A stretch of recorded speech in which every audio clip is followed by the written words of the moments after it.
সুপ্রিয়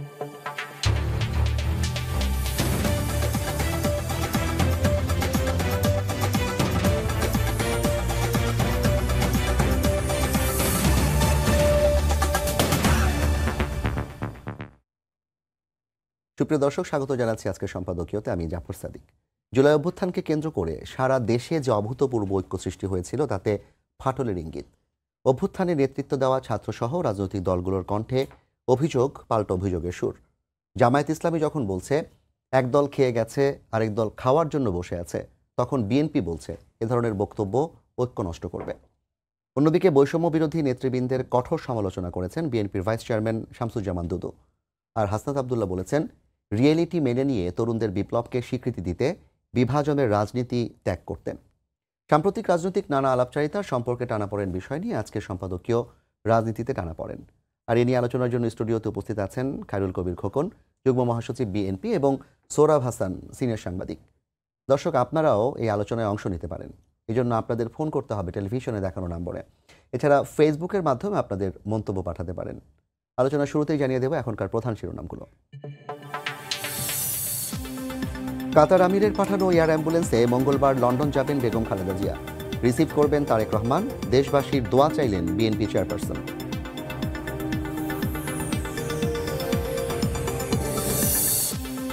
গুমের মামলায় শেখ হাসিনা সহ 11 জনের বিরুদ্ধে গ্রেপ্তারি পরোয়ানা।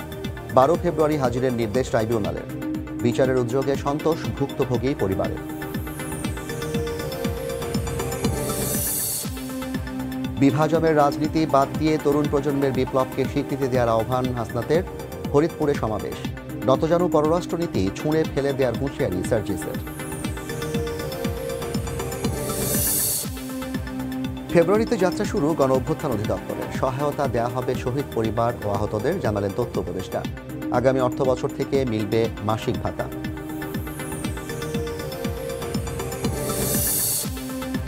ব্যয় কমাতে জাতীয় ও স্থানীয় নির্বাচন একই দিনে করার পক্ষে সংস্কার কমিশন। জনপ্রতিনিধি ও প্রতিষ্ঠানের ওপর এমপিদের অযাচিত নিয়ন্ত্রণ বন্ধে সুপারিশের ঘোষণা।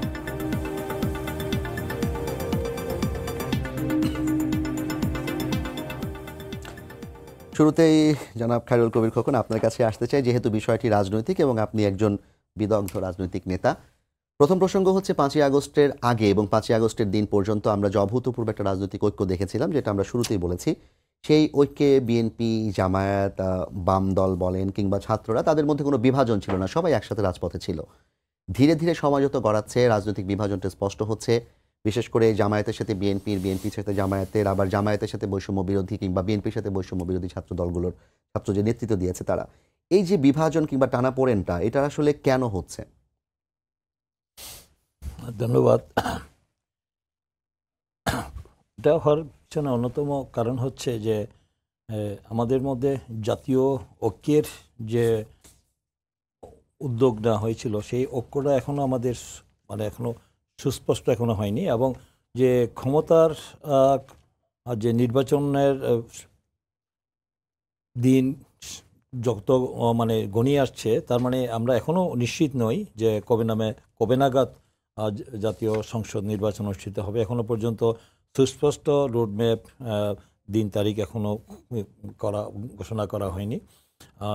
2025-এর শেষে এবং 26-এর প্রথমে করার একটা ঘোষণা রয়েছে, কিন্তু এখনো সেটা সুস্পষ্ট হয়নি, যার কারণে এখনো দোআশা আর কি। যার কারণে এখনো যারা এখন বর্তমান এই 15ই আগস্ট ঐতিহাসিক ছাত্র গণ অভ্যুত্থানের মধ্যে দিয়ে যে ফ্যাসিস্ট সরকারের পতন হয়েছে এবং আমাদের যে গণতান্ত্রিক মুক্ত পরিবেশ ফিরে আমরা পেয়েছি এই হাজার শহীদের রক্তের বিনিময়ে, তো সেখানে আমরা সঙ্গত কারণেই আমাদের যে আশা, আকাঙ্ক্ষা, প্রত্যাশা, যে আমাদের মধ্যে যে একটা ঐক্যমত গড়ে উঠছিল, যে ওই পতিত স্বৈরাচারের হাত থেকে আমরা মুক্ত হয়েছি, এখন একটি মুক্ত পরিবেশে, গণতান্ত্রিক পরিবেশে, একটি স্বাধীন পরিস্থিতিতে আমরা গণতন্ত্রের একটি রূপরেখা দিয়ে আমরা একটা সুনির্দিষ্ট সময়ের মধ্যে, অন্তর্বর্তীকালীন সময়ের মধ্যে, যে আমাদের যে আন্তর্জাতিক খ্যাতিসম্পন্ন যে ডক্টর মোহাম্মদ ইউনূস, উনি আমাদের নোবেলবিজয়ী ব্যক্তিত্ব, উনি আসছেন, ওনার যে ঘিরে যে আশাবাদের জায়গা তৈরি হয়েছে, সেটা আমরা মনে করেছিলাম যে এই অন্তর্বর্তীকালীন সরকার এই আমাদের রাজনৈতিক দলগুলির সাথে সমঝোতা করে এবং এই যে একটি মানে সুন্দর একটি পরিবেশ তৈরি করে তারা দ্রুত সময়ের মধ্যে যে সংস্কারগুলি না করলেই নয়, সংস্কার করে তারা নির্বাচনের দিন তারিখ ঠিক নির্ধারণ করবেন, সেটার ক্ষেত্রে আমরা তা দেখছি যে তাদের যে দোদুল্যমনতা, দোয়াশা, মানে একটু অস্পষ্টতা, সেটা দেখা যাচ্ছে যে আমাদের যে দাবি দেওয়াগুলো রয়েছিল যে পতিত স্বৈরাচারের আমলে গুম খুন যারা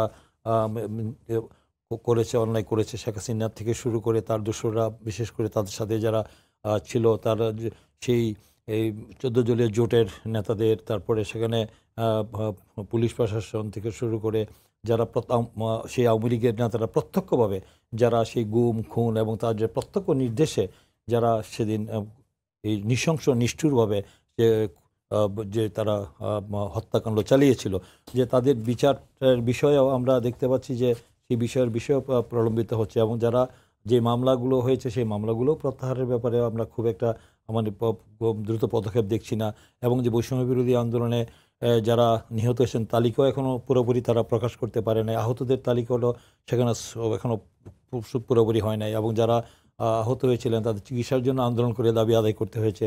এই বিষয়গুলি নিয়ে এবং আমাদের যারা এখন বৈষম্য বিরোধী ছাত্র আন্দোলনের যে 3 জন সমন্বয়ক আছেন তাদের মধ্যেও একটু মানে মানে ক্ষমতার যে স্বাদ আশা, মানে যে এই বিষয়ে তারা যে ক্ষমতায় থেকে সেখানে রাজনৈতিক সংগঠন গঠন করবে, সেই গঠন করার ক্ষেত্রে তারা গণতান্ত্রিক অধিকার এই পরিবেশে তারা করতেই পারে, কিন্তু ক্ষমতায় থেকে পতাকা নিয়ে সরকারের সকল প্রোটোকল সুযোগ সুবিধা নিয়ে মানে দল করাটা নিয়ে মাস পিপল মানে সাধারণ জনগণের যে দৃষ্টিভঙ্গি সেটা তারা কতটুকু অনুধাবন করতে পেরেছে। জনগণ সেভাবে কিংস পার্টি যেটাকে বলা হয় আর কি, ক্ষমতায় থেকে দল করার, সেটা কিন্তু অতীতে আমরা দেখেছি খুব সুখকর হয়নি।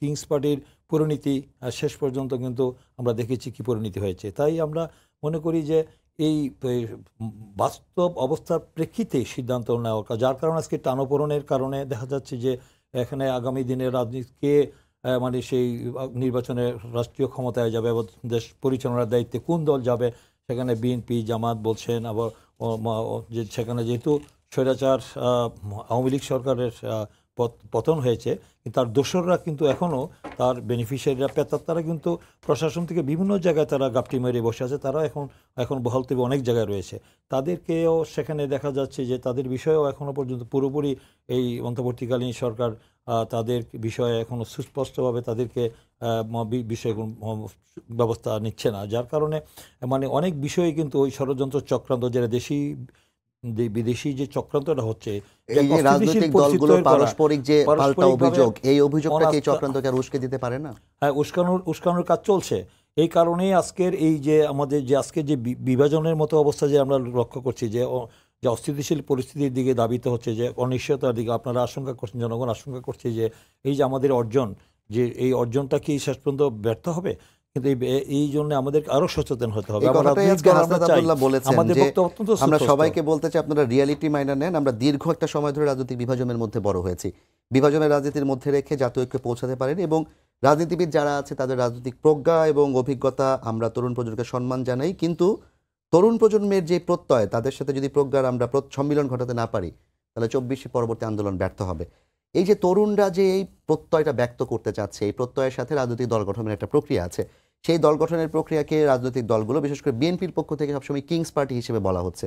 এটা কি আসলে তাদেরকে আরো মানে উত্তেজিত করছে কিনা, কিংবা তাদেরকে আরো বিরোধিতা তাদের সাথে আমাদের তো কোনো রকম, তারা আমাদের প্রতিপক্ষ নয়, তাদের সাথে আমাদের কোনো বিরোধ নয়, তারা মানে বৈষম্য বিরোধী ছাত্র আন্দোলনে তারা 2 মাস তারা নেতৃত্ব দিয়েছে, তারা ওর যে দায়িত্ব পালন করেছে সেই দায়িত্ব পালন করার জন্য তাদেরকে আমরা সম্মান করি, শ্রদ্ধা করি, এবং তারা তাদের কাজ তারা করবে, ঠিক আছে, সেই ব্যাপারে তাদের গণতান্ত্রিক অধিকার রয়েছে। কিন্তু আমরা তাদের সাথে আমাদের কোনো রকম মানে কোনো দূরত্ব বাড়ুক, কোনো তার মানে ইয়ে তৈরি হোক, মানে কোনো দেয়াল তৈরি হোক আমরা চাই না।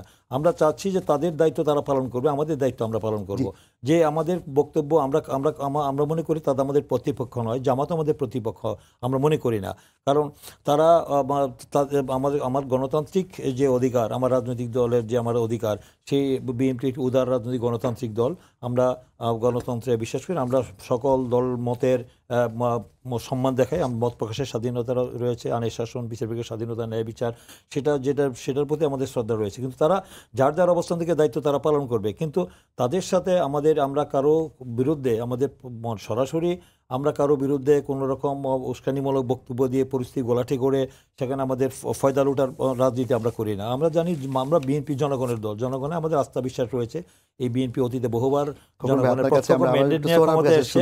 তাই আমি মনে করি যে আমাদের একটি সুন্দর একটি পরিবেশ, মানে একটি রাজনৈতিক অস্থিতিশীল পরিস্থিতি যেন তৈরি না হয়, তার জন্য আমরা পারস্পরিক আমাদের এই বর্তমান অন্তর্বর্তীকালীন সরকার এই যে কোনো পরিস্থিতিতে তারা আমাদের রাজনৈতিক দলগুলো যেহেতু স্টেক হোল্ডার, তাদের সাথে বসে আলোচনা করতে পারে যে আমাদের এই সংকট নিরসনের জন্য আমরা পারস্পরিক যেন আমাদের দূরত্ব তৈরি হয়। কারণ তৃতীয় পক্ষ চাবে দেশে একটা অস্থিতিশীল পরিস্থিতি তৈরি করার চক্রান্ত ষড়যন্ত্র করবে, সেই চক্রান্ত ষড়যন্ত্রের ফাঁদে যেন আমরা পা না দিই।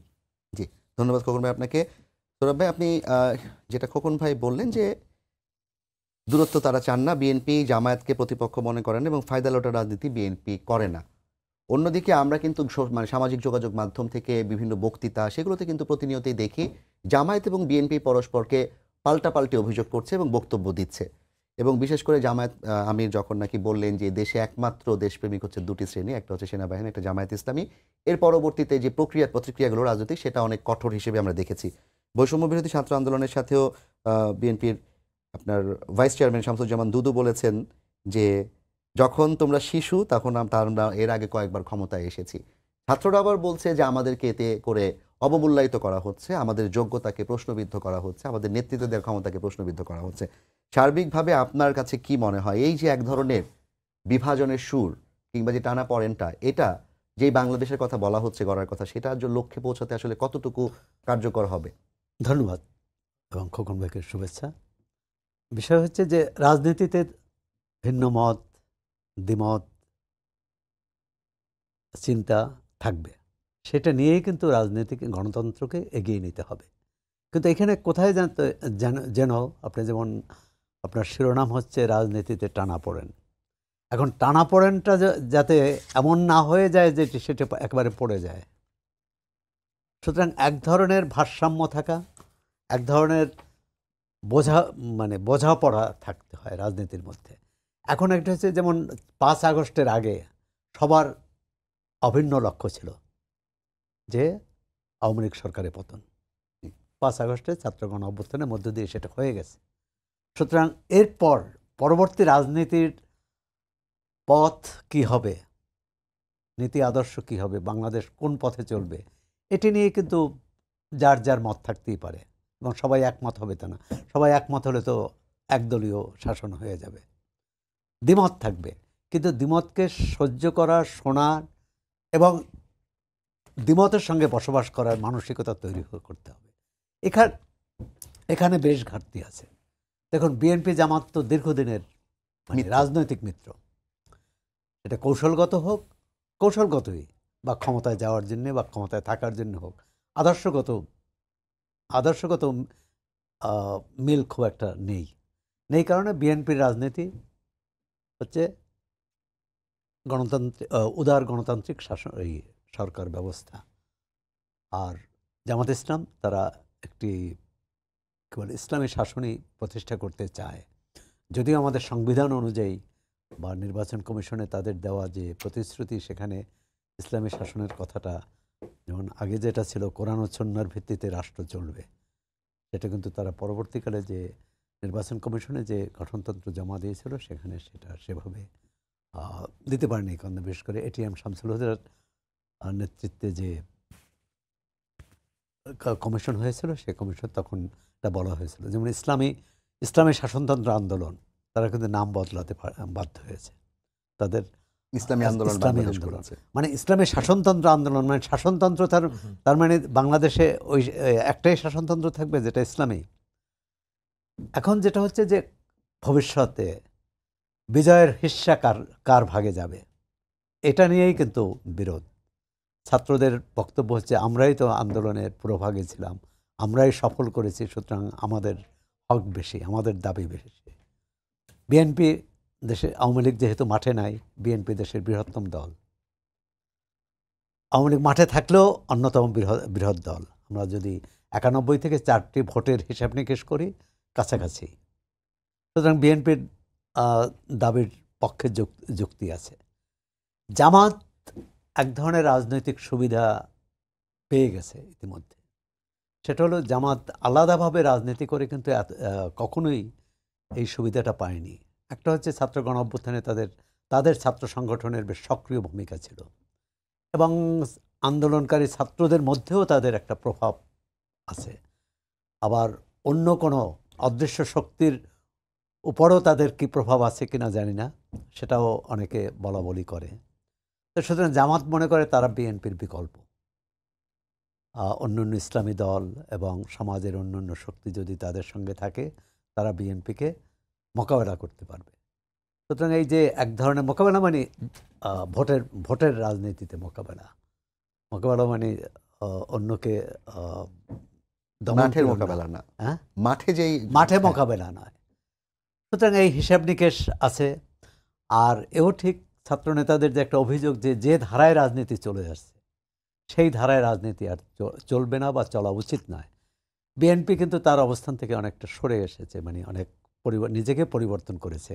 অন্তত তাদের 31 দফায় দেখি, 31 দফার গণতন্ত্র মঞ্চ বিএনপির অন্যতম মিত্র জোট, এবং তার বেশিরভাগই বাম চিন্তাধারার ছিল। তাদের সাথেও কিন্তু বিএনপির একটা সমঝোতা বা বোঝাপড়া হয়েছে, এবং 31 দফা তারাও গ্রহণ করেছে, তাদেরও কিছু প্রস্তাব বিএনপি গ্রহণ করেছে, আবার বিএনপির 31 দফা তারাও গ্রহণ করেছে। সুতরাং এই অন্যান্য দলের সাথে বিএনপির একটা বোঝাপড়াটা ভালো মনে করি এখন পর্যন্ত। যদিও গণতন্ত্র মঞ্চের নেতাদের একটা অভিযোগ আছে যে বিএনপি এখন আর তাদের সাথে খুব একটা বসে না। যদিও একটা ধারাবাহিক বৈঠক হচ্ছিল, বোধহয় 2-3টা দলের সাথে হয়েছে। আমি মনে করি আলোচনাটা আরও বেশি হওয়া উচিত। সেটি জোটের সাথে, মানে বিএনপির সহযোগী জোটের সাথে, এমনকি বিপরীত রাজনৈতিক যাকে আমরা প্রতিপক্ষ বলি।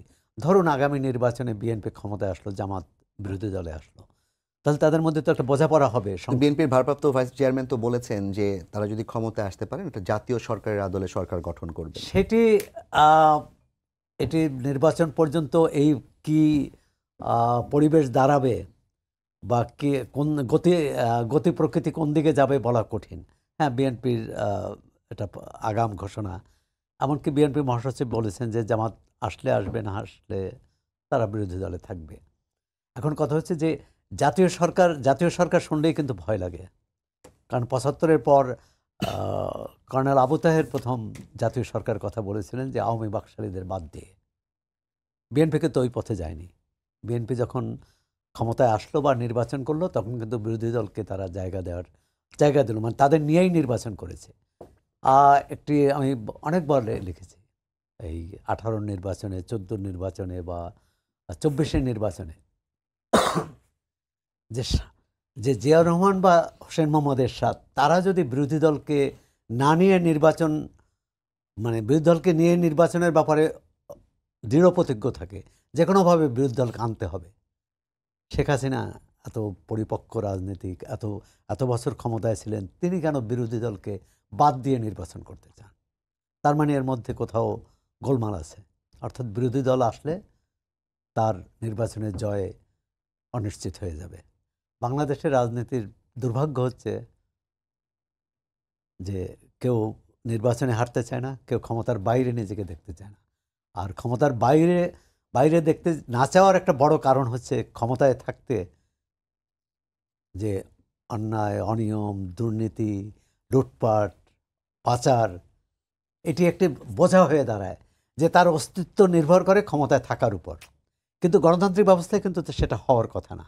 গণতান্ত্রিক ব্যবস্থায় সরকার বিরোধী দল মিলেই রাষ্ট্র পরিচালনা করবে। আপনি মার্কিন যুক্তরাষ্ট্র বলেন বা এমনকি ভারত বা যুক্তরাজ্য, সেখানে কি যারা বিরোধী দলে তারা কি পুরো নিশ্চিহ্ন হয়ে যায়? তারা কি সব জেলে যায়? তাদের উপর দমনপীড়ন চলে, বা তাদের দেশদ্রোহী, দেশ বিরোধী এইভাবে আখ্যায়িত করা হয় না। কারণ এদেশে কে দেশদ্রোহী একমাত্র সর্বোচ্চ আদালত বলতে পারে। তাও তো আমাদের বিচার ব্যবস্থা এমন যে যখন যে সরকার থাকে তখন তার পক্ষে রায় হয়। তারা খালাস পেয়ে যায়, বিরোধীরা কারাগারে যায়, আবার ক্ষমতার পালাবদলের সময় বিরোধীরা কারাগার থেকে বেরিয়ে আসে, অন্য আবার যারা পক্ষ মঞ্চে, যারা মসনদে ছিল তারা কারাগারে যায়। এই সংস্কৃতিটা বদল হতে হবে। বিএনপি 31 দফা খুবই ভালো, যে ক্ষমতার ভারসাম্য ইত্যাদি ইত্যাদি। এক ধরনের উচ্চকক্ষের মাধ্যমে যারা রাজনীতি করেন না, সমাজের গণ্যমান্য ব্যক্তি, সমাজের চিন্তাশীল ব্যক্তি, তারাও রাজনৈতিক প্রক্রিয়ায় অংশ নেওয়ার এই প্রস্তাব আছে, খুবই ভালো। কিন্তু যে কথাটি বললাম, এটি বিরোধী দলকে নিয়ে রাষ্ট্র পরিচালনা, সরকার পরিচালনা, এবং তার প্রধান শর্ত হচ্ছে সংসদ কার্যকর করা। এই যে 4টি ভালো নির্বাচন এখানে হলো। আপনাকে একটা বিষয় একটু জানতে চাই। শিক্ষার্থীরা 15ই জানুয়ারির মধ্যে বিপ্লবের ইশতেহার ঘোষণা করতে বলেছে, বিপ্লবের ঘোষণাপত্র। সেই জায়গায় তারা আরেকটা কথা বলেছে যে গণপরিষদ গঠনের মাধ্যমে সংবিধান পরিবর্তন করার কথা। এই যে জাতীয় সরকার এবং গণপরিষদ কিংবা যেটাই বলেন, এটা আসলে তাদের দাবিটা কতটা যৌক্তিক কিংবা এটা কি সম্ভব কিনা? না, দাবি যৌক্তিক অযৌক্তিকের চেয়ে বড় হচ্ছে যে দাবি কিন্তু যে কেউ জানাতে পারে। দাবির যৌক্তিকতা বা দাবির বাস্তবায়ন যোগ্যতাটা কত? না, বাস্তবায়নযোগ্য। সবাই চাইলে তো একটা গণপরিষদ নির্বাচন হতে পারে, এমনকি গণভোটও হতে পারে। প্রশ্নটা আসছে যে এখন আমাদের আইনের ভাষা, আইন এবং রাষ্ট্রবিজ্ঞানের যে মারপ্যাচ আছে, যেমন ধরেন এই যে সংস্কারটা কে করবে, বা একেবারে ন্যূনতম, বিএনপি তো রাজি যে স্বল্প ন্যূনতম সংস্কার করে তারপর নির্বাচিত প্রতিনিধিদের কাছে সেই বাকি সংস্কারটা তারা করবে। এখন কথা হচ্ছে এই যে ন্যূনতম সংস্কার, এটাও তো জনমতের প্রয়োজন হবে, জনগণ তার জনসমর্থন প্রয়োজন হবে। এখন সেটি কি হয়, ভূতপক্ষ সমর্থন আমরা করি, যে আমরা আগে এটি ঘোষণা করলাম, পরে গণভোট, যেমন জিয়াউর রহমান বা হোসেন মোহাম্মদ এরশাদ, তারা কিন্তু গণভোটের মাধ্যমে তাদের কর্মসূচি পক্ষে রায় নিয়েছে। কিন্তু ওই 2 গণভোট সম্পর্কে মানুষের প্রচণ্ড কী বলে বিতর্ক আছে, এবং যে এরকম গণভোট হলে, ক্ষমতায় থেকে গণভোট করলে সেটা তার পক্ষে যাবেই, এটা একটি বিষয়। আর গণপরিষদ করলে তাহলে কয়টি নির্বাচন হবে? একটা হচ্ছে গণভোট হবে, আর একটি গণপরিষদের নির্বাচন হবে, তারপর গণপরিষদের সংবিধান নবায়ন হোক বা সংস্কার হোক অথবা পুনর্লিখন হোক, যাই হোক, সেই সংবিধান অনুমোদনের পর আরেকটি নির্বাচন হবে। আবার ইতিমধ্যে দেখলাম সংবিধান সংস্কার কমিশন রাষ্ট্রপতি নির্বাচনও সরাসরি করার কথা বলেছে। তাহলে তো বাংলাদেশে আর কোনো কাজ থাকবে না, যে শুধু নির্বাচনই হবে। না, স্থানীয় সরকার কমিশন কিন্তু আবার বলছে যে স্থানীয় সরকার নির্বাচনগুলো সেটা হচ্ছে দুইটা পক্ষ। একই সাথে।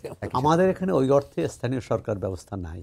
তবে আপনার কাছে এই বিষয়ে আমরা জানবো, তবে তার আগে আপনি যে বিষয়টি বললেন, বিশেষ করে আমাকে সবচেয়ে বেশি মাথায় এসেছে যেটা, যে ক্ষমতা ছাড়তে চায় না, অন্যতম কারণ হচ্ছে দুর্নীতি কিংবা অনাচার, সেগুলোর জন্য।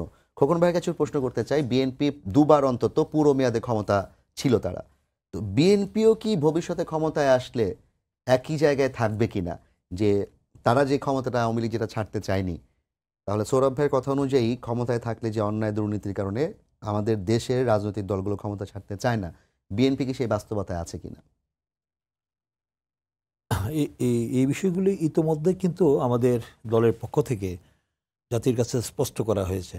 আমাদের দলের একটি চেয়ারম্যান জনাব তারেক রহমান, তারপরে আমার দলের মহাসচিব মির্জা ফখরুল ইসলাম আলমগীর, তিনি একাধিকবার তাদের বক্তব্যের মধ্য দিয়ে, তাদের সংবাদ সম্মেলনের মধ্য দিয়ে কিন্তু এই বিষয়গুলি জাতির কাছে উপস্থাপন করা হয়েছে, যে আমরা আগামী দিনে যদি জনগণের ম্যান্ডেট নিয়ে দেশ পরিচালনার দায়িত্ব পাই, ক্ষমতার কথা না, ক্ষমতার মধ্যে একটি দাম্ভিকতা অহংবোধ রয়েছে, যে ক্ষমতার কথা আমরা বুঝি, ক্ষমতা মহান রাব্বুল আলামির, তারপর জনগণের। জনগণ যদি আমাদের, যেহেতু আমরা একটি জনগণের দল, একটি রাজনৈতিক দল, তো আমাদের তো নির্বাচন আমরা চাবো, সেই নির্বাচনের মধ্য দিয়ে জনগণ যাকে ম্যান্ডেট দেয় তার এই দেশ পরিচালনার দায়িত্বে যাবে, এবং রাষ্ট্রের মালিকানা জনগণের সরকার প্রতিষ্ঠা হবে, সেটা আমাদের প্রত্যাশা। তো সেখানে আমাদের যে বিগত দিনে আমরা যেটা দেখেছি দীর্ঘ 16 বছরে যে ফ্যাসিস্ট স্বৈরাচার তা- দানবীয় সরকার বলেন, সেই মাফিয়া সরকার বলেন, যে শেখ হাসিনার আওয়ামী লীগ যে দেশে যে গণতন্ত্রের নামে যে ভয়ঙ্কর ভয়াবহ স্বৈরশাসন চালিয়েছে, যে অন্যায় অত্যাচার নিপীড়ন নির্যাতন গুম খুন হামলা মামলা, বিশেষ করে অর্থনীতি থেকে যে পঙ্গু করে দিয়েছে, লুটপাট করেছে, এটা গোটা বিশ্ববাসী আমরা দেখেছে দেশটা কোন পর্যায়ে নিয়ে গিয়েছিল। দেশকে শুধু ধ্বংসই করেনি, দেশের রাষ্ট্রীয় যে প্রতিষ্ঠানগুলি রয়েছে, নির্বাচন কমিশন থেকে শুরু করে আপনার জুডিশিয়াল থেকে শুরু করে আপনার নির্বাহী বিভাগ বলেন, বিচার বিভাগ বলেন, পুলিশ বলেন, প্রশাসন বলেন, সমস্ত কিছুকে দলীকরণ, পুরো দেশটাকে দলীকরণ করে ফেলা হয়েছিল। যার কারণে দেশকে ধ্বংসের দ্বার প্রান্তে না, খাদের কিনারায় দাঁড় করিয়ে দিয়েছিল দেশকে। তো তার থেকে আমাদের দীর্ঘ 16 বছরের যে মানুষের যে বঞ্চনা, যে দ্রব্যমূল্য ঊর্ধ্বগতি, আইনশৃঙ্খলা পরিস্থিতির অবনতি, এবং যে মানুষের মধ্যে যে বঞ্চনা, যে ক্ষোভ দুঃখ বেদনা, সেই বহিঃপ্রকার আন্দোলন সংগ্রাম কিন্তু কম হয়নি অতীতে। বহুবার আমরা আন্দোলন করেছি। সেই আন্দোলনের কিন্তু যে আমাদের বৈষম্য বিরোধী ছাত্র আন্দোলন যেটা হলো সর্বশেষ, যেটা কোটা বিরোধী আন্দোলন থেকে যে ছাত্র গণ অভ্যুত্থানের যে রূপ নিল, যে 15ই আগস্ট চূড়ান্ত বিজয় হলো, এটা কিন্তু 5ই আগস্ট যেটা হলো, সেটা কিন্তু ধরেন শুধু 1.5 মাসের 2 মাসের আন্দোলনের ফসল না, এটা দীর্ঘ 16 বছরের আন্দোলনের। কিন্তু আমাদের বিএনপি পরিবার থেকেও 422 জন জীবন দিয়েছে শুধু এই বৈষম্য বিরোধী আন্দোলনে। তারপরে আমাদের তো 60 লক্ষ জানেন প্রকাশ করে বহুবার, যে 60 লক্ষ মামলা, 60 লক্ষ আসামি, 1.5 লক্ষ মামলা হয়েছে, 3,000-এর বেশি যে আমাদের নেতা কর্মীকে, আমাদের যে এক্সট্রা জুডিশিয়াল কিলিং, যেটা বিচার বহির্ভূত হত্যা করা হয়েছে। শুধু তাই নয়, তারপরে দেখেছেন যে আমাদের প্রায় গুম হয়েছে 1400-এরও বেশি, এবং এই বৈষম্য বিরোধী আন্দোলনে তো নিহত হয়েছে প্রায় 2000-এর মতো আর কি, আমাদের আবু সাইদ থেকে শুরু করে যারা জীবন দিয়েছেন আর কি। তো এটা তো এত অল্প সময়ে পৃথিবীর ইতিহাসে এত মানুষ প্রাণ দিয়েছে, মানে ফ্যাসিস্ট সরকারের পতনের জন্যে, তো সেটা খুব ইতিহাসে তো বিরল। সেটা দেখেছেন যে একটি আওয়ামী লীগের মতো একটি দল, তারা ফ্যাসিজমের কোন পর্যায়ে গিয়েছিল, যে তারা গণ অভ্যুত্থান করে তারা যে, যার কারণে আজকে ছাত্রলীগের মতো ছাত্রলীগকে নিষিদ্ধ করা হয়েছে, তারপরে সরকার, তারপরে আওয়ামী লীগরা বানিয়ে করা হয়েছে, বুঝছেন? মানে আপনি যে বৈষম্য বঞ্চনার কথা বলছেন কিংবা যে দ্রব্যমূল্যের কথা বলছেন, সেই 5 মাসে এই ক্ষোভটা কিন্তু এখনো মানুষের মাঝে আছে, চলে যায়নি এটা, এবং ভবিষ্যতে চলে যাবে কিনা সেটাও নিশ্চিত না। আমাদের প্রশ্ন হচ্ছে যে এই টানাপোড়েন কিংবা এই যে রাজনৈতিক যে বাগাড়ম্বরতা একদল আরেক দলের বিরুদ্ধে, বিশেষ করে জামায়াত কিন্তু একটা কথা বারবার বলছে, চাঁদাবাজি করছে বিএনপি এবং অন্যান্য রাজনৈতিক দল কিংবা পেপার পত্রিকা অথবা হচ্ছে সামাজিক যোগাযোগ মাধ্যমে আমরা চাঁদাবাজির বিভিন্ন জমি দখল, বাড়ি দখল, এগুলো তথ্য পাই, মারামারির তথ্য আমরা পেয়েছি। তাহলে আলটিমেটলি বিএনপির যে পরিবর্তনের কথাটা জাতীয় পর্যায় থেকে বলা হচ্ছে, প্রধান থেকে, দলের প্রধান থেকে, স্থায়ী কমিটি থেকে, আপনাদের জায়গা থেকে বলা হচ্ছে, সেই পরিবর্তনটা সাধিত কি হচ্ছে কিনা, জামায়াতের যে অভিযোগগুলো সেগুলো সত্য কিনা? আবার দেখছি যে একটা ফটো কার্ড যেটা জামায়াতের নামে আসছে, সেটাই আবার বিএনপি দাবি করছে, জামায়াত দাবি করছে যেটা বিএনপির লোকরা করে আমাদের নামে ফটো কার্ড চালাচ্ছে।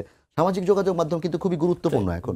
এই ধরনের কিছু ঘটনা, বিচ্ছিন্ন ঘটনা ঘটছে, সেটা আমি অস্বীকার করব না, কিন্তু সেটাকে তিলের তাল বানিয়ে অনেক সময় সেটাকে বিএনপি যেহেতু একটি বৃহৎ রাজনৈতিক দল, আগামী দিনে এই দল রাষ্ট্রীয় ক্ষমতায় বা দেশ পরিচালনার দায়িত্বে যাওয়ার সম্ভাবনা উজ্জ্বল, যার কারণে বিএনপির ভাবমূর্তিকে বিনষ্ট করার জন্য পরিকল্পিতভাবে একটু অপপ্রচারও চলছে, এবং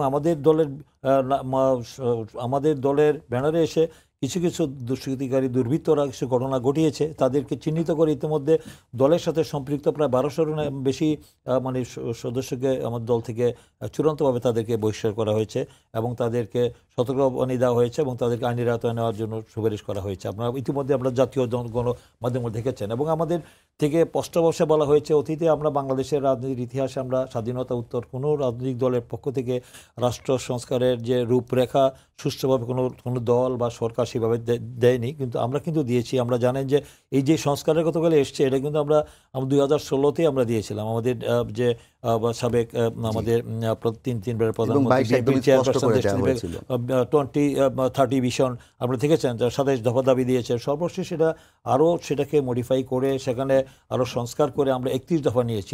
এটা চূড়ান্ত না, তার মধ্যে আরও সেখানে সংযোজন বিয়োজন হতে পারে দেশের স্বার্থে, গণতন্ত্রের স্বার্থে।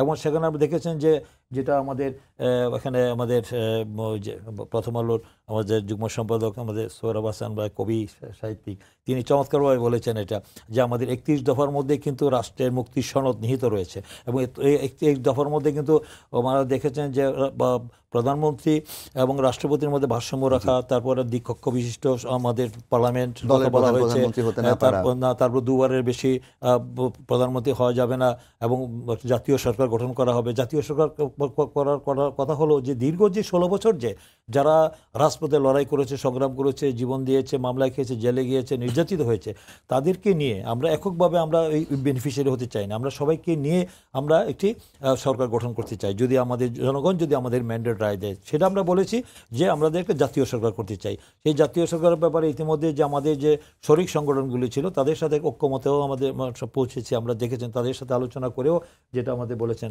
আমাদের সৌরভ ভাই, যে সেখানে আমাদের যে 31 দফার মধ্যে সেগুলো কিন্তু সন্নিবেশিত করা হয়েছে। এবং 31 দফার ভিত্তিতে আমরা মনে করি যে আমার অতীতে যে ফ্যাসিস্ট সরকারের যে অপকর্মগুলি করেছে, তারা যে দেশকে মানে যেই পর্যায়ে দলীয়করণ করে দেশকে যে ধ্বংসের দাঁড় করিয়ে দিয়েছিল, বিএনপি আগামী দিনে রাষ্ট্রীয় পরিচালনার দায়িত্ব পেলে, জনগণের ম্যান্ডেট পেলে কিন্তু আমরা সেগুলো করবো না, সেই প্রতিশ্রুতির অঙ্গীকার আমরা ইশতেহারের মতো সেটা ঘোষণা করে দিয়েছি, অলরেডি জনগণের কাছে দিয়েছি। এবং এই সংস্কারগুলো যদি আমরা মনে করেন যে এই সংস্কারের বিষয়গুলো আমরা মানে বাস্তবায়ন, আমাদের কমিটমেন্ট, এটা অঙ্গীকার জাতির কাছে, আমাদের দেশের জনগণের কাছে, যে আমরা আগামী দিনে যদি জনগণ আমাদেরকে সেই দায়িত্ব আমাদের দেয়, তাহলে আমরা রাষ্ট্র সংস্কারের জন্য, রাষ্ট্র মেরামতের জন্য এই সংস্কারগুলো আমরা বাস্তবায়ন করব। এবং এই সরকার যে উদ্যোগ নিয়েছে, যে এটা তো নির্বাচিত সরকার না, ওরা অনির্বাচিত, ওরা একটা ডক্ট্রিন অফ নেসেসিটির কারণে তারা এখানে দায়িত্ব পেয়েছেন, এবং তাদেরকে সব মহলে আমরা গ্রহণ করেছি। এটা আমাদেরই সরকার, আন্দোলনের সংগ্রামের ফসল এই অন্তর্বর্তীকালীন সরকার। এই সরকারকে কোনো অবস্থাতেই ব্যর্থ হতে দেওয়া যাবে না। এই সরকারকে, এই অন্তর্বর্তীকালীন সরকারের অধীনেই আমরা মনে করি যে তারাও আগামী দিনে যে 15 অ্যামেন্ডমেন্ট করে যেটা তত্ত্বাবধায়ক সরকার বাতিল করা হয়েছিল, সেই তত্ত্বাবধায়ক সরকার আবার পুনর্জীবিত করা হলে তারাই আবার তত্ত্বাবধায়ক সরকার হতে পারে। তারা যদি সেই দায়িত্বটা সঠিকভাবে, তারা যদি আজকে দেশকে যে মানুষের প্রত্যাশা অনুযায়ী কাজগুলি করতে পারে না, ওরা তো অনেক কিছু বিষয়ে এখনো পর্যন্ত তাদের যে দায়িত্ব তারা পেয়ে কাজগুলো করছেন, সেই কাজের ক্ষেত্রে কিছু ক্ষেত্রে অসঙ্গতি দেখা যাচ্ছে। সেই অসঙ্গতির ব্যাপারে এখনও কিন্তু সিন্ডিকেট এখনও জনগণের দ্রব্যমূল্য, মানুষের ক্রয় ক্ষমতার অনেক সময় দেখা যায় যে বাইরে চলে যাচ্ছে। সেটা এই সিন্ডিকেট এখনও যে এই পতিত ফ্যাসিস্ট সরকারের সিন্ডিকেট এখনও ভাঙা সম্ভব হয়নি, এগুলো রয়ে গেছে। যার কারণে আইনশৃঙ্খলা পরিস্থিতি উল্লেখযোগ্য পরিবর্তন এখন আমরা দেখতে পাচ্ছি, কিছু অবনতি হচ্ছে। কারণ অনির্বাচিত সরকার যতদিন দীর্ঘায়িত হবে, পরিস্থিতি তত দ্রুত অবনতি হতে থাকবে। তাই নির্বাচিত সরকারের পক্ষেই মানে দেশ সুষ্ঠুভাবে পরিচালনা করা সম্ভব। অনির্বাচিত সরকার বেশি দিন থাকলে এই ধরনের সংকট তৈরি হবে। কারণ এই পতিত স্বৈরাচারের দোসরা যারা লুটপাট করেছে, যারা দেশ থেকে মানে 27 লক্ষ কোটি টাকা বিদেশে পাচার করেছে, 28 লক্ষ কোটি টাকা 18 লক্ষ কোটি টাকা বৈদেশিক ঋণের বোঝা চাপিয়ে দিয়েছে আমাদের ঘরে। আমরা দেখেছি মানে 15 বছরের প্রতি বছরই 15 বিলিয়ন ডলার তারা বিদেশে পাচার করেছে। আমরা দেখেছেন যে কদিন আগে FBI প্রমাণ পেয়েছে বাংলাদেশের যে বিভিন্ন ব্যাংক থেকে 300 মিলিয়ন ডলার নিয়েছে। এবং আমাদের যে শেখ হাসিনার পরিবারের শেখ রেহানার টিউলিপ সিদ্দিকী, তাদের 9টি মামলা চলছে, 9টি উন্নয়ন প্রকল্পের নামে মানে 7 বিলিয়ন ডলারের তদন্ত চলছে, লুটপাটের মানে তাদের আত্মসাতের তদন্ত চলছে। এই ধরনের ঘটনা আমরা একজন শুধু নয়, একজন জাতীয় সংসদ সদস্য আমরা দেখেছি কিভাবে, ওই যে কি আমাদের সিরাজগঞ্জ 2 আসনের এমপি ছিল হেনরি, তারও দেখেছি 4,000 কোটি টাকা স্কুল শিক্ষার্থী ছিলেন, স্কুল শিক্ষিকা থেকে তাকে 4,000 কোটি টাকা সে অবৈধ লেনদেন পাওয়া গিয়েছে। এটা আমরা দেখতে পেয়েছি। যে আমাদের যে জ্বালানি প্রতিমন্ত্রী ছিল যে নসরুল হামিদ বিপু, তারও দেখেছি 3,500 কোটি বেশি তার ব্যাংকের 58টি অ্যাকাউন্টে তার লেনদেন হয়েছে। এরকম একজন আওয়ামী লীগের একজন কর্মচারী তার 200 কোটি টাকার মালিক। তো এই ধরনের মানে কি পরিমাণ লুটপাট হয়েছে সমস্যা, এই সরকার এখনও পর্যন্ত সেই অর্থনৈতিক যে সংকট, যে ক্রাইসিস, সেটাকে এখনও করতে পারছে না। কারণ আমাদের বর্তমান যে চিফ অ্যাডভাইজার প্রধান উপদেষ্টা, তার আন্তর্জাতিক যে তিনি যা তার যে সুনাম, যে খ্যাতি, ওনার কারণে আমরা অনেক মানে একটা অ্যাডভান্টেজ পাচ্ছি, যার কারণে আমাদের অনেক এই অর্থনৈতিক অবস্থাটা মানে আমরা দ্রুত এই যে বৈদেশিক ঋণ পাওয়া বা বৈদেশিক ঋণ শোধ করা বা এইসবগুলো রেমিটেন্স আসা, এগুলো অনেকটা মানে স্বাভাবিক অবস্থা আসবে বলে আমরা মনে করি। কিন্তু এটাকে যদি আমরা ধরেন এই রাজনৈতিক অস্থিতিশীল পরিস্থিতি তৈরি হয়, তাহলে পরিস্থিতি আরও অবনতি হতে থাকবে। তাই আমি মনে করি যত দ্রুত সম্ভব দেশের গণতন্ত্রের জন্যে মানে আমাদের মানুষের কল্যাণে, মানুষের মঙ্গলে, আমাদের আবার যেন স্বৈরাচারের দোষরা কোনো রকম কোনো চক্রান্ত ষড়যন্ত্র করে আমাদের অর্জনকে ব্যর্থ করতে দিতে না পারে, তার জন্য আমাদের সবাইকে সতর্ক থাকতে হবে এবং নির্বাচনটা যত দ্রুত সম্ভব,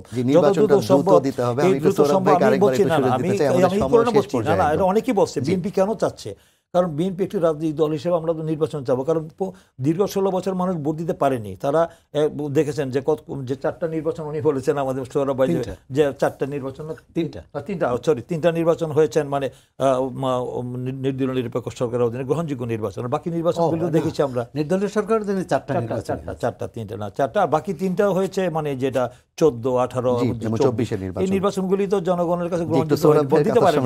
এই ভোট দেওয়ার জন্য তো তরুণ মুখে আছে, তাই আমাদের ভোটাধিকারটা সুযোগ যেন ওই যত দ্রুত সম্ভব যেন মানুষের অধিকারটা যেন প্রয়োগ করতে পারে কথা দাবি করছেন খোকন ভাই, এবং বিএনপিরও দীর্ঘদিনের দাবি। অন্যদিকে সুনির্দিষ্ট দিন তারিখ বলছি না, কিন্তু আমরা বলছি যে বিপক্ষ যে দল, বিপক্ষ না, রাজনৈতিক যে প্রতিপক্ষ দলগুলো আছে, বিশেষ করে জামায়াত ইসলামী, অন্য দলগুলো তো আসলে এরকম অবস্থান নাই।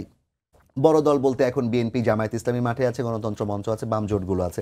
অন্য দলগুলোর বক্তব্য কিন্তু সংস্কার শেষে একটা সুষ্ঠু ওরকমও না।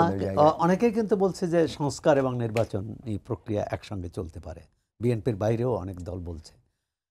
বিষয়টি হচ্ছে যে আমরা ভোটের অধিকার চাই, এবং 4টে নির্বাচন তো বললাম যে ভোটের অধিকার মানুষ পেয়েছিল, কিন্তু ওয়াদা রক্ষা করেনি রাজনৈতিক দলগুলো, যারা 91, 96, 2001, 2008 যারা নির্বাচন করে এসেছে তারা ওয়াদা রক্ষা করেনি। তার একটা বড় কারণ আমরা কি বলে বৈরিতা রাজনীতির মধ্যে ছিলাম। ওয়াদা রক্ষা না করার পাশাপাশি আরেকটা বিষয় ঘটেছে যে পূর্বের সবকিছুর দায়, এখনকার সবকিছুর দায় পূর্বের উপর চাপানোর, সেটা তো আছেই। তো একটা যদি তত্ত্বাবধায়ক ব্যবস্থা চালু থাকে, তাহলে এই 15 বছর ধরে স্বৈরতন্ত্র কেউ টিকিয়ে রাখতে পারবে না, কারণ 5 বছর পর তাকে জনগণের কাছে যেতে হবে। এবং জনগণ হচ্ছে মানে খুবই বিচক্ষণ, যে তারা কিন্তু সিদ্ধান্ত নিতে ভুল করে না। আমরা যতগুলো অংশগ্রহণমূলক যতগুলো নির্বাচন পেয়েছি, সব নির্বাচনে তারা সঠিক সিদ্ধান্ত, সঠিক রায় দিয়েছেন। এবং দেখুন, যে জনগণ 91-এ আওয়ামী লীগ বিএনপিকে ক্ষমতায় আনলো, সেই জনগণ আওয়ামী লীগকে ক্ষমতায় এনেছে 96-এ। আবার সেই জনগণ 2001-এ বিএনপিকে বিপুল ভোটে জয়ী করেছে, আবার 2008-এ আওয়ামী লীগকে করেছে। এই ধারাটা চললেও আজকে দেশের যে নৈরাজ্যকর অবস্থা, যে অস্বাভাবিক অবস্থা, এক ধরনের মানুষের মধ্যে শঙ্কা, ভয়, ভবিষ্যৎ রাজনীতিকদের প্রতি অনাস্থা, এটা হতো না। এখন একটাই কিন্তু এক্ষেত্রে ভারসাম্য, প্রধানমন্ত্রী রাষ্ট্রপতির ভারসাম্যের চেয়েও বেশি ভারসাম্য দরকার সরকারি দল ও বিরোধী দলের। বিরোধী দল যারাই থাকবেন, কারণ যদি এরকম হয় বিরোধী দল নির্বাচনের পরদিনই বলে যে মানি না, মানব না, আর সরকার যদি নির্বাচনের পরদিনই মনে করে যে রাষ্ট্র তো আমাদের, এখানে বিরোধী দলকে এই মানসিকতা থেকে বেরিয়ে আসতে হবে, অথবা বিরোধী দলই সরকারের অংশ হয়ে যায়। আর বিরোধী দল, তাও তো বানানো বিরোধী দল। আমরা কি বলতাম গত 10 বছর অন্তত, যে রাজপথের বিরোধী দল একটা আর সংসদের বিরোধী দল একটা। এবং এটা পৃথিবীর কোথাও হয় যে সংসদের বিরোধী দল আবার আরেকটা বিশেষণ থাকে। তা সুতরাং এক ধরনের আমি মনে করি যে নতুন পুরানোর সংমিশ্রণ হতে হবে, নবীনের উদ্যম এবং প্রবীণের অভিজ্ঞতা এটা কাজে লাগাতে হবে, আর অন্তর্বর্তী সরকারকে আরেকটু বেটার পারফর্ম করতে হবে, আরেকটু ভালো, মানে বিশেষ করে জনজীবনের যে সমস্যা সেগুলো সমাধান করলে কিন্তু এত রাজনৈতিক বাহাসা হতো। একটা বিষয় যে দেখেন, সংস্কার কমিশন কিন্তু সংসদ নির্বাচন করার জন্য 21 বছর বয়স সীমা প্রস্তাব করতে যাচ্ছে কিংবা করেছে। তাহলে এখন যারা ছাত্ররা, যাদেরকে আমরা বলছি নবীন, অভিজ্ঞতা নেই, তোমাদের সাথে কথা বলা যায় না, তোমরা কি বুঝো দেশের, আমরা অনেক দিনের রাজনীতি করেছি, যদি কেউ 21 বছরের নির্বাচন করে সংসদে চলে আসে, তখন সেই ব্যাপারটা কিভাবে দেখা হবে আসলে? না, সেটা যে হতে পারে, আমি মনে করি যে যার ভোটাধিকার আছে যার ভোটাধিকার আছে তার ভোট নেওয়ার অধিকার আছে। এক্ষেত্রে এক্ষেত্রে আমি মনে করি যে বৈষম্য করার উচিত নয়। 18 বছরেও হতে পারে। 18 বছরে তার খোকন ভাই তো ডাকসুর সাধারণ সম্পাদক ছিলেন, তখন তাদের বয়স কত? এরকমই 21-এর নিচে। তো সুতরাং এইটি, এবং ডাকসুর সেই তোফায়েল আহমদ থেকে শুরু করে ডাকসুকে তো দ্বিতীয় পার্লামেন্ট বলা হতো। সুতরাং এইটি এই 21 যদি প্রস্তাব করে থাকে সেটি না, তাহলে আমি জানতে চাচ্ছি যারা কিনা আন্দোলনের নেতৃত্ব দিয়েছে সামনে থেকে এই আন্দোলনে, তাদের মতামতগুলোকে এক ধরনের নালিফাই করে দেয় কিংবা খারিজ করার প্রবণতা রাজনৈতিক দলগুলোর মধ্যে কেন দেখা যায়? না না, খারিজ করা এটা বোধহয় ঠিক নয়। কারণ হয় কি যে তারা একটা রাজনৈতিক শক্তি হিসেবে আসতে চাচ্ছে। এখন তারাও যদি আবার পুরো রাজনৈতিক প্রচলিত যে রাজনৈতিক দলগুলো তাদেরকে নাকচ করে যে এরা কেউ না, আমরাই সব, তাহলে তো ওই আরেকটি বাকশাল হবে। আমরা তো আরেকটি বাকশাল চাই না। আবার সবাইকে বাদ দিয়ে, মানে কি বলে, সব পুরো জনগণ না চাইলেও তাকেই নির্বাচিত করতে হবে, সেটাও চাই না। এটার মধ্যে গণতন্ত্র হচ্ছে একসঙ্গে চলা। কথা হচ্ছে যে প্রচলিত রাজনৈতিক দলকে, নতুন ছাত্র নেতৃত্বকে এবং এর বাইরে যারা আছে সবাইকে একসঙ্গে চলতে হবে। ধরেন এই যে প্রশাসনে যে দুর্নীতি, সরকার যদি এই প্রশাসনকে তার মতো মানে কি দলের স্বার্থে, দলের নেতাকর্মীদের স্বার্থে ব্যবহার না করে, তাহলে দুর্নীতি অনেকাংশে কমে যাবে। আর রাজনৈতিক নেতৃত্বে দুর্নীতি না থাকলে বা দুর্নীতি কম থাকলে প্রশাসনেও দুর্নীতি কমবে। আপনি দেখুন যে ওই এর আগে প্রশাসনে কী ভয়াবহ দুর্নীতি হয়েছে। মানে একজন আইজিপি, সে বাংলাদেশে তো অর্ধেক দখল করে ফেলছিল। একজন এনবিআর একজন সদস্য, মানে তার বিশাল মানে দুর্নীতির কাণ্ড। সম্ভবত আপনাদের এলাকায়, আপনার এলাকায়, মানে এটা একটা ছাগল কাণ্ড। মানে আমি বলছি যে এইসব ঘটনা, আমি মনে করি যে যারাই ক্ষমতায় আসবে সামনে, প্রশাসনকে এক ধরনের নিয়ন্ত্রণের মধ্যে রাখার চেষ্টা করা, দুর্নীতি অনিয়ম যেগুলো আছে সেগুলো, প্রশাসনকে স্বাধীনভাবে কাজ করতে দেওয়া, নিয়ন্ত্রণ না করার চেষ্টা করা। দুর্নীতির ব্যাপারে অন্যায় দুর্নীতির প্রথমত হচ্ছে নিজেই অন্যায় দুর্নীতি থেকে দূরে থাকতে হবে, না হলে প্রশাসনকে অন্যায় দুর্নীতি থেকে দূরে রাখা যাবে না। আমি যদি একটি অন্যায় সিদ্ধান্ত তাকে নিতে বলি, আমি যদি একজন নির্দোষ মানুষকে বলি যে তার বিরুদ্ধে মামলা দাও, তাহলে তো সে তো আমাকে সম্মান করবে না। সে তখন চেষ্টা করবে এবং সরকার পরিবর্তন হলে তখন আমার বিরুদ্ধে মামলা দেবে। আমাদের একদম শেষ মিনিটে চলে এসেছি আমরা। খোকন ভাই, আপনার কাছে শেষ মিনিট একটু জানতে চাই, যেই রাজনৈতিক শক্তিগুলো বাংলাদেশে বিদ্যমান, বিএনপি কি সেই সমস্ত রাজনৈতিক দলগুলোকে নিয়ে যে দেশের কথা আমরা বলি, সেই দেশের পক্ষে কাজ করার জন্য বর্তমান সরকারকে চাপ দেওয়ার পাশাপাশি নিজেরা বসার কোনো সুযোগ আছে কিনা, তৈরি হয়েছে কিনা? 1 মিনিটের মধ্যে। অবশ্যই আমরা গণতন্ত্রের স্বার্থে, দেশের স্বার্থে আগামী একটা অবাধ, সুষ্ঠু, গ্রহণযোগ্য, ইনক্লুসিভ, ক্রেডিবল ইলেকশনের জন্য অবশ্যই আমাদের সবার সাথে বসে আলোচনা করার ক্ষেত্রে আমাদের কোনো বাইন্ডিংস নাই। আমরা অবশ্যই বসে একটা সুষ্ঠু সমাধান করতে চাই এবং একটা দায়বদ্ধতা এবং জবাবদিহিতা থাকতে হবে অবশ্যই, যেটা জনগণের কাছে। কারণ এই পতিত ফ্যাসিস্ট স্বৈরাচার থেকে শিক্ষা নেওয়া দরকার, যে কী পরিণতি হয়েছে তাদের। দেশ থেকে শেখ হাসিনা পালিয়ে যেতে বাধ্য হয়েছে, পরিস্থিতি কোন পর্যায়ে গিয়েছিল বাংলাদেশের ইতিহাসে। এই পর্যায়ে এই জন্য আগামী দিনে এই থেকে শিক্ষা নিয়ে আমাদের মনে হয় যে এখন আর ভুলে যায়, এত দ্রুত যদি আমরা ইতিহাস ভুলে যাই, এই দীর্ঘ 16 বছরের বা এই 5ই আগস্টের যে চূড়ান্ত পতনের বিষয়, তাহলে আমাদের আগামী দিনে একই পরিণতি হবে। তাই এই থেকে শিক্ষা নিয়ে আমাদের দেশের রাজনৈতিক দলগুলি, নেতৃবৃন্দরা, আমার মনে হয় যে অনেক আগামী দিনে এই বাংলাদেশের রাজনীতিতে একটা গুণগত পরিবর্তনের মাধ্যমে আমি মনে করি যে এই বিষয়গুলি আলোচনা করে সিদ্ধান্ত নিতে হবে, যেন আমাদের মধ্যে আর দেশের এই ধরনের পরিস্থিতি যেন কেউ তৈরি না করতে পারে। এই জন্য কোনো দল যেন কোনো ফ্যাসিস্ট স্বৈরাচার হতে না পারে। এই বিষয়গুলো আমরা নিয়ে আসছি গণতান্ত্রিক সরকার প্রতিষ্ঠা, এবং সেই পরিবর্তনের লক্ষ্যে কিন্তু দেশের জনগণ সবসময় জীবন দিয়ে আসে, তাদের চেষ্টা করে যায়। এবং সবাইকে ধন্যবাদ জানিয়ে এরকম একটি গুণগত পরিবর্তন অপেক্ষা থেকে শেষ করছি আজকে সম্পাদকে। আবারও দেখা হবে আগামীকাল রাত 10টায়। দেখার আমন্ত্রণ রইল। শুভরাত্রি।